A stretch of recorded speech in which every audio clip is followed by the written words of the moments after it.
O que eu quero deixar para você hoje é um assunto bem legal, onde nós vamos estar falando sobre as 95 teses de Martinho Lutero.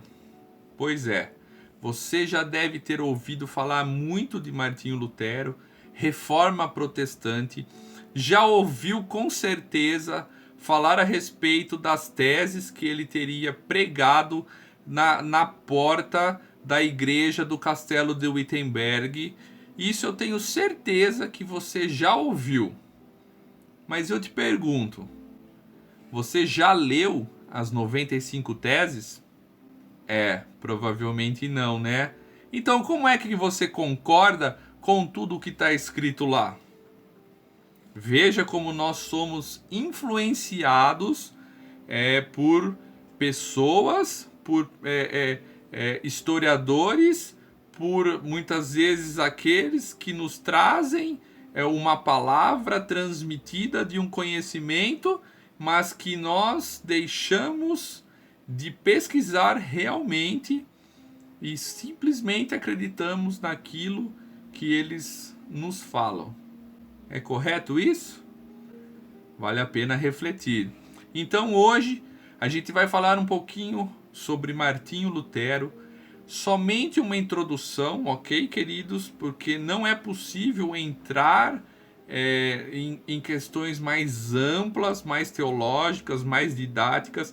É para você que está chegando agora, que é novo convertido, se adaptar. E você, com certeza, como já ouviu sobre Martinho Lutero, você vai conhecer um pouquinho da história dele, ok? Antes, a gente vai ver aonde se passa a tão relatada reforma protestante. Eu vou colocar para vocês agora um mapa. Nós temos aí o mapa da Alemanha. Nós temos o local aonde foi, onde aconteceu. Eu estou colocando para vocês o mapa para vocês terem noção da onde fica a Alemanha, ok? Porque nós sabemos que infelizmente tem pessoas que não têm esse conhecimento geográfico. A Alemanha fica na Europa. E você vai ver que a Alemanha aí está do lado da França, do lado da Polônia, logo mais nós temos a Dinamarca. Então você consegue ver ali no balãozinho vermelho tem uma setinha indicando. Ali bem onde está o balãozinho vermelho é onde fica Wittenberg, ok? Então agora você já está aí familiarizado no local onde fica Wittenberg. Esse segundo mapa é um mapa um pouco mais ampliado. Eu busquei do Google para você saber, para você ver e identificar. Aí no balãozinho vermelho, mais uma vez, é o local exato da onde fica o castelo de Wittenberg e aonde junto, acoplado, obviamente, ao castelo, está a Catedral de Wittenberg. Próximo aí nós temos o rio Elba, a cidade de Wittenberg. Então só para vocês se localizarem, este é o mapa, ok?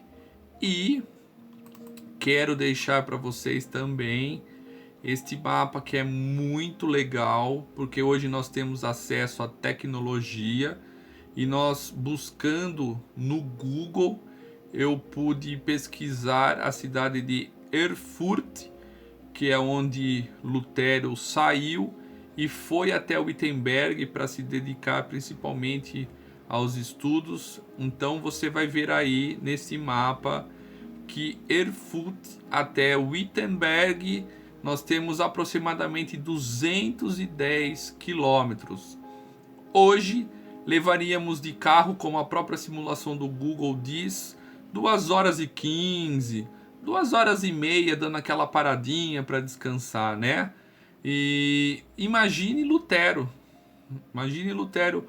Quanto tempo demorou para ele ir até Wittenberg? Nós não sabemos. Então você já está familiarizado com a geografia do nosso vídeo de hoje, que se passa principalmente na Alemanha. Vou colocar para vocês também as imagens de Wittenberg e do seu castelo, que são imagens de hoje, tá? Infelizmente, nós não temos imagem, nós não temos fotos da época. Mas confere, olha que legal aí. Esse é o castelo, você vê as torres, você pode ver toda a parte, né? A parte branca com a torre, a parte da catedral, principalmente. Nós vemos aí a tão famosa porta onde Lutero teria colocado, pregado as suas teses. Temos também aí um apanhado agora da parte interna. Olha que bonita, olha que beleza que é a Catedral de Wittenberg por dentro. É realmente muito detalhista, é realmente cheia de, né, dos pormenores, como eram todas as igrejas da época. Vejam que beleza que é essa igreja por dentro. Eu vou passar para vocês um breve histórico de Martinho Lutero. É só um resumo para você entender quem foi Martinho Lutero. Nós sabemos que ele nasceu na cidade de Eisleben, na Alemanha, dia 10 de novembro de 1483. Ele era filho de camponeses, camponeses católicos alemães. Ele teve, quando pequeno, uma educação bastante rígida. O pai dele queria que ele fosse advogado, porém ele não seguiu esta carreira e ele acabou se mudando para o mosteiro agostiniano de Erfurt. A sua ordenação aconteceu no ano de 1507 e logo depois disso ele começou a ensinar filosofia na Universidade de Wittenberg. Foi quando ele deixou o mosteiro. Também ele acabou obtendo o título de doutor em teologia. E de 1513 a 1518 ele ensinou teologia bíblica na Universidade de Wittenberg. E olha que interessante, foi aí então que ele começou, com o conhecimento que ele tinha, a verificar que algumas situações praticadas não eram condizentes com o que a palavra de Deus demonstrava, do que a palavra de Deus ensinava. Nós vemos que a partir daí, o próprio Lutero, com todo o desenvolvimento teológico que ele adquiriu, que ele conseguiu ter, de toda a compreensão, ele vai, no ano de 1517, no dia 31 de outubro, e coloca na porta, como diz a grande maioria das pessoas, as 95 teses que são ideologias que Lutero tinha, que batiam de frente com a Igreja Católica que dominava na época. Eu vou abrir um parênteses aqui para vocês tomarem conhecimento, tá? Esse é um conhecimento de um historiador e ele tem uma visão diferente da Reforma Protestante. O ano passado, em 2017, a revista Galileu publicou uma matéria e que diz que a Reforma Protestante ocorreu com um pequeno detalhe diferenciado. O historiador britânico Peter Marshall, ele cita que Lutero não teria pregado as 95 teses na porta da Catedral de Wittenberg. Ele é um especialista, ele é um historiador e ele acha que não foi dessa forma que ocorreu. Ele acha que Martinho Lutero enviou as 95 teses ao arcebispo de Mainz, que era quem coordenava toda ali, eram divididos hierarquicamente a Igreja Católica, e era quem comandava a região onde Martinho Lutero estava. Então ele tem esse ponto de vista totalmente diferente, onde ele acha que as teses não foram pregadas, e sim enviadas ao arcebispo. Ok? Então é só um parênteses que foi lançado uma matéria na revista Galileu. Se você colocar na internet aí, você vai encontrar. E esse historiador discorda de que as teses foram pregadas na igreja, na porta da igreja, e sim enviadas, ok? Então, é bem interessante, são pontos de vistas diferentes, onde a gente tem que respeitar muitas vezes, até porque, como ele mesmo cita, não existem testemunhas visuais, não existem relatos históricos por escritos que realmente confirmam que as 95 teses foram pregadas. Independente disso, o importante é que a reforma realmente aconteceu. Para a gente resumir bem, obviamente Lutero ele foi excomungado pela Igreja Católica. O Papa, que era quem governava na época de Lutero, era o Papa Leão X, conhecido com o seu nome português de João de Lourenço de Médici, e em italiano é Giovanni di Lorenzo de Médici, tá? E ele foi conhecido como Papa Leão X. Ele foi o Papa que presenciou a reforma protestante. Foi ele que excomungou Martinho Lutero da Igreja Católica. Se você tem mais interesse por saber, coloca lá Papa Leão X e você vai ver toda a história que existe por detrás da reforma protestante, junto com o Papa, o Império Otomano, que se ampliava o território, as histórias das cruzadas, é bem legal. Então você vai ver que a história é muito mais ampla, mas o nosso foco hoje fica nas 95 teses de Lutero, e eu vou resumir este vídeo. Por quê? Rodrigo, você já falou do Lutero, já falou sobre um pouquinho da geografia.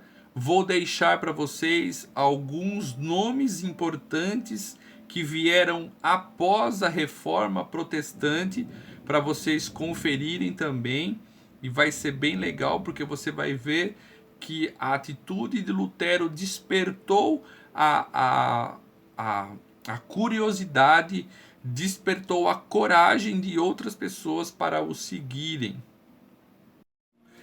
Diante de todo o cenário da Reforma Protestante, eu não poderia deixar de citar aqui alguns nomes que foram de extrema relevância. Tanto um nome que nós vamos ver antes da própria reforma, nós temos sim aí o nome de Lutero, que é o que mais ficou conhecido como sendo o estopim da reforma protestante. E nós vamos ver alguns nomes também que eles, a partir do momento que Lutero teve essa coragem de enfrentar toda a igreja na sua época, esses homens se inspiraram e também foram homens que fizeram a diferença no seu país, na sua época, ok? Eu quero deixar para vocês aqui o nome de John Wycliffe. Ele é do ano de 1330 a 1384. Wycliffe, ele é considerado precursor da reforma protestante. Ele era um famoso professor na Universidade de Oxford, na Inglaterra, e ele era professor mais ou menos ali no ano de 1374, na paróquia de Lutterworth. Às vezes a pronúncia não sai direitinho, tá, pessoal? Então, assim, ele já tinha esse sentimento contra a Igreja Católica contra o Império Romano devido aos altos impostos que a Inglaterra tinha que pagar para Roma. Então ele não se bicava muito com o Papa. E ele sim já era uma pessoa que, baseada no contexto da Bíblia, ele reivindicava a reforma da igreja e ele criticava o clero. Ele rejeitava o celibato, o culto às imagens, aos santos e às relíquias. Então Wycliffe foi um grande inspirador para o próprio Martinho Lutero, que esteve em seu período na Alemanha de 1483 a 1546.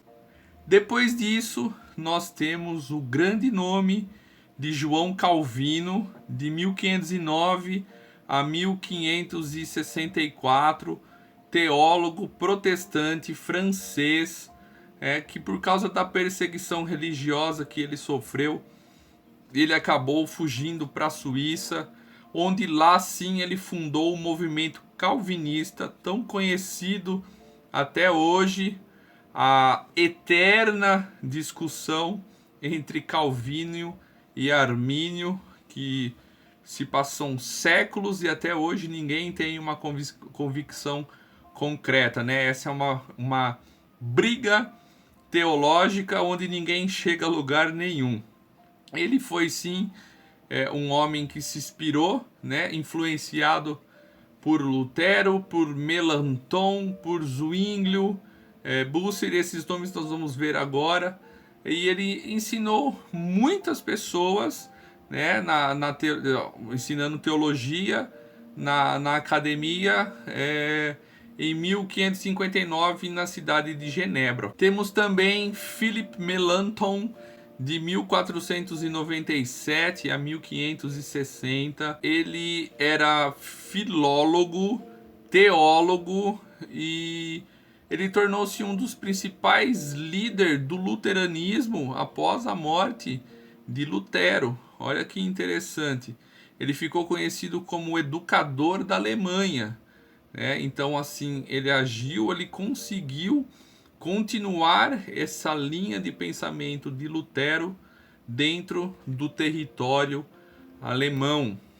Temos também Ulrich Zwingli, não sei se a pronúncia está certa, ok? Também conhecido tradicionalmente como Ulrico Zwinglio, de 1484 a 1531. Ele foi o líder da reforma na Suíça, atacando as doutrinas romanas, principalmente a veneração de santos, as promessas de cura, a venda das indulgências e o celibato. Então ele foi um dos grandes nomes na Suíça. Temos também Thomas Müntzer, de 1489 a 1525. Era um teólogo também, protestante, reformador alemão, e ele foi o primeiro a celebrar uma Eucaristia em língua alemã em 1523. Olha que da hora, olha que interessante como a reforma protestante influenciou as pessoas nessa época. Ele também apoiou os camponeses rebeldes na Guerra dos Camponeses em 1524, né? E nas lutas, as lutas radicais contra o papado e o sistema de classes da época, né? Então, assim, ele ele renovou essa situação, ele deu continuidade à obra de Lutero e principalmente essa renovação dentro da própria igreja, celebrando a primeira Eucaristia em alemão. Temos Martin Bucer, de 1491 a 1551. Ele influenciou as vertentes luterana, calvinista e anglicana. Ele era membro da ordem dominicana. ele foi também influenciado por Lutero. Ele tinha algumas ideias reformistas que, obviamente, o levaram à excomunhão da Igreja Católica, assim também como foi com Lutero. Então ele agiu ali também em território alemão, ok? Temos nomes também de Johannes Brahms, de 1499 a 1570, tá? Ele introduziu a reforma na paróquia de Swissbabichau. Isso aí pegou, hein? A pronúncia aí ficou difícil. Alterando seu sermão sobre batismo, sobre comunhão, a lei do matrimônio também, né? Então, assim, ele foi um dos renovadores da sua igreja também, e principalmente porque ele se dedicou às linhas de pensamento de Lutero. Temos Jan Hus de 1369 a 1415, tcheco. Olha que interessante, né? Ele foi condenado a morrer na fogueira porque negou a abandonar as suas teorias da reforma da igreja. Então ele foi mais um homem também, se dedicou a dar continuidade às linhas de pensamento que foram trabalhadas por Lutero, ok? E temos por último um grande nome de Johannes Bugenhagen. Não sei se a pronúncia está certa novamente, do ano de 1485 a 1558. Ele foi nada mais, nada menos que o primeiro pastor protestante da igreja de Wittenberg. Ele foi o cara que celebrou o casamento de Lutero e batizou seus filhos. Olha que doideira, né? Ele ajudou a traduzir a Bíblia. O Lutero traduziu a Bíblia, como nós já vimos, para o alemão, e ele foi uma das pessoas que o ajudou. Ele era doutor em teologia, principalmente a partir de 1528. Aí ele trabalhou de uma forma muito mais assídua em expandir a reforma protestante. Ele trabalhou na região da Alemanha, do norte da Alemanha, a Dinamarca, e foi conhecido como Reformador do Norte. Então esses nomes foram grandes nomes que foram influenciados por Lutero e deram continuidade aos seus trabalhos. Vemos também, para concluir, só para você ter ideia, Lutero casou-se, tá? Ele foi perseguido, ele acabou se refugiando em Augsburgo, tá? Onde o príncipe da Saxônia, Frederico o Sábio, acabou deixando ele morar ali no seu castelo.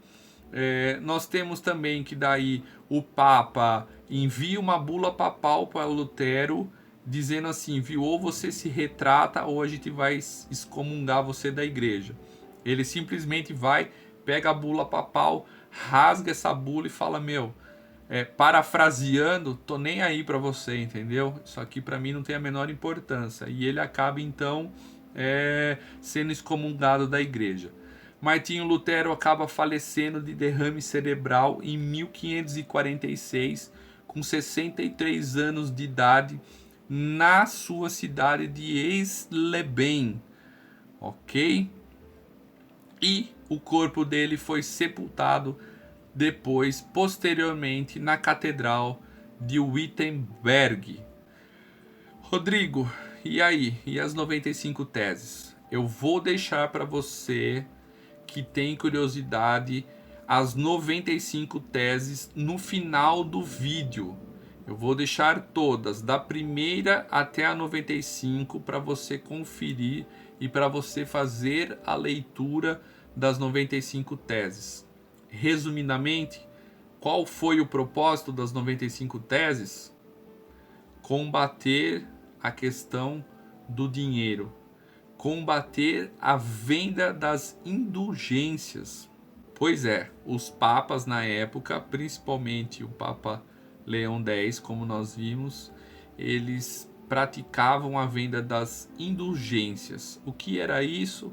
Se vendia o perdão dos pecados, tanto para os vivos quanto para aqueles que já estavam mortos. Você deve estar pensando aí como eu, será que hoje em dia não existe alguma semelhança com a Igreja Católica do ano de 1517? Pois é, quantas coisas nós vemos vendendo na igreja. É a vassoura santa, é o lenço ungido, é a rosa e por aí vai, né? A vassoura para varrer os pecados, é o lenço. Nós temos aí a água que veio, né, de Israel, que é a água igual aquela que, né, deixa pra lá, né?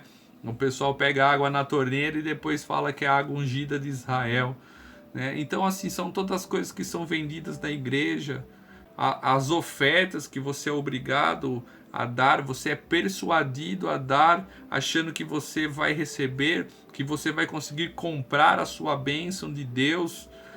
Então, assim, existem muitas semelhanças das 95 teses de Lutero com a realidade de hoje em dia, que infelizmente nós temos visto dentro da igreja protestante, da tão famosa igreja evangélica nos dias de hoje.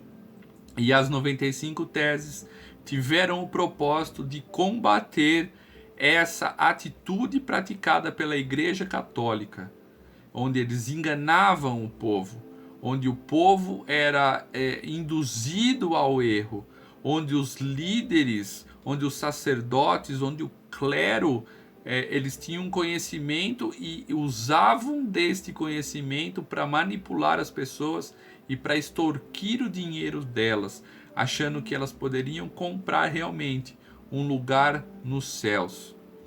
E infelizmente isso ocorreu e infelizmente isso ocorre nos dias de hoje. O vídeo é um vídeo não tão breve, mas você conseguiu ter um geral, uma visão geral da reforma, da geografia, da onde ocorreu, de quem foi Lutero e da briga que ele assumiu contra a Igreja Católica.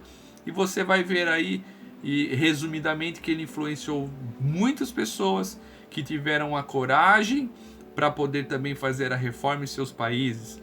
Lutero foi o que traduziu a Bíblia, usando os originais, para tradução ao alemão, dando acesso às pessoas mais humildes a ter conhecimento da palavra de Deus, que até então era reservada somente ao clero da igreja, ok? Somente a grande realeza da igreja tinha acesso à palavra de Deus. As pessoas normais não poderiam ler a Bíblia.